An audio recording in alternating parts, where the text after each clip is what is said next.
What's up, guys? Do you want to be the universe? And this will be Steven Universe, episode 4 of season 3, probably season 3. And I'm just gonna get started on it because there's really not really much to talk about besides what happened last episode. The first 3 episodes that we got done involved Watermelon Stevens and the end of Alexandrite, and apparently it's not going to be the death of Jasper.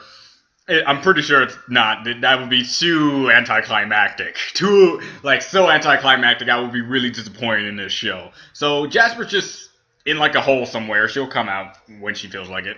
And Lapis was unconscious, but after the next episode where we got done with the cluster, didn't destroy it, giant bubbled it. Well, they all bubbled themselves, you could say. And now they're getting to know each other. I like that.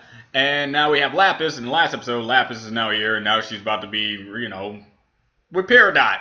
Because Peridot is now at home, you could say. And Lapis needs to now be at home. Now, this is going to be difficult because I can already tell that Lapis and Peridot had some shaky history, but mostly with Lapis's mindset. Peridot really does seem like she just doesn't care. Like I can see Peridot trying to win over Lapis.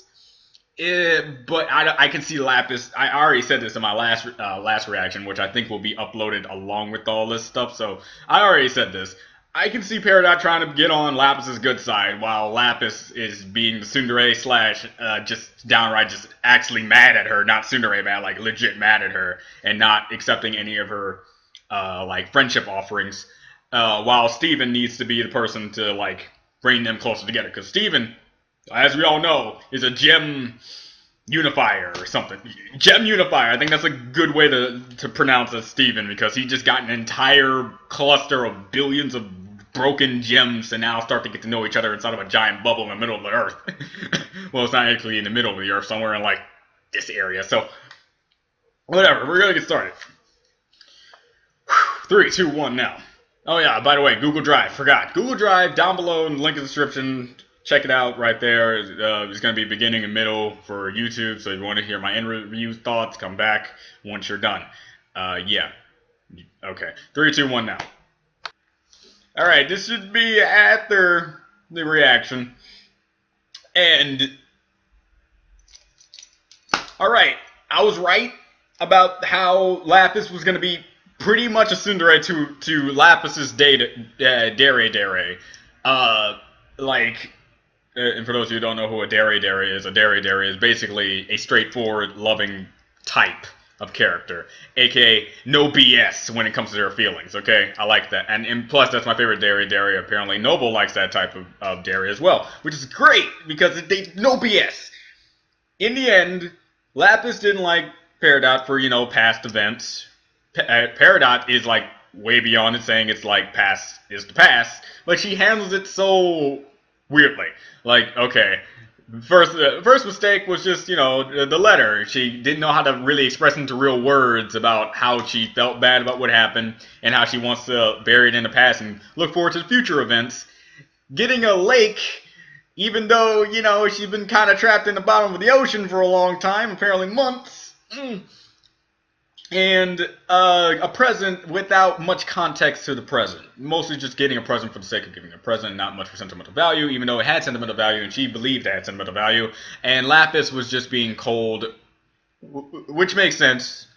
She's been isolated for a long time. We already got that backstory in the last episode. And they're going on like that. But at the end, after we got a yellow diamond vessel thing that Lapis just one-shots. Just flick, bang, done. I love Lapis and her powers. She just gave it no Fs, no trucks about it. And now, after doing that, they have now kindled a relationship in sorts. It's still going to take a little bit for Peridot to be on Lapis's true good side, but we still need to get more into that relationship. Crystal Gems came in. Happy to see they didn't play too much a big role between these two characters and how they need to get their development in. As soon as they came in, then we got a Ruby. We got a ruby. I don't know who in the devs thought it would be a great idea to make the ruby have a ruby eye. I mean, from the design alone, we know it's a ruby, and we know rubies have like different rubies somewhere on their body. But really, the eye, come on. I mean, the eye. I would have loved it if it was on like the same hand as our ruby. That would have been cool. Weird. It'd be like trippy, but no, it's in our eye, so it's clearly like a different ruby. You can't get no confusions here.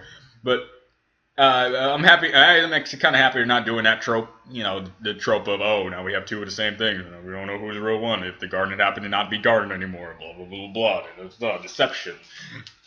Anyway, for what it's worth, this was a great episode. Had great development between two of my favorite characters. Triangle Friend. I don't know why many people are calling her Triangle Mom. I get why Amethyst, Pearl, and Garnet are considered the moms, but Peridot isn't a mom. Peridot is a true bona fide friend and shipping partner for people who ship people.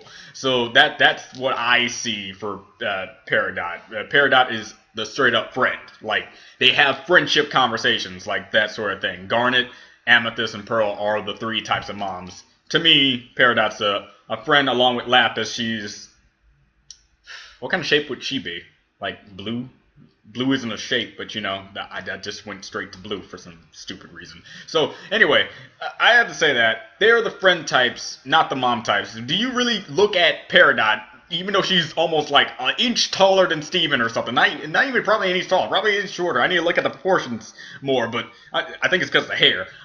Didn't really call her a triangle mom.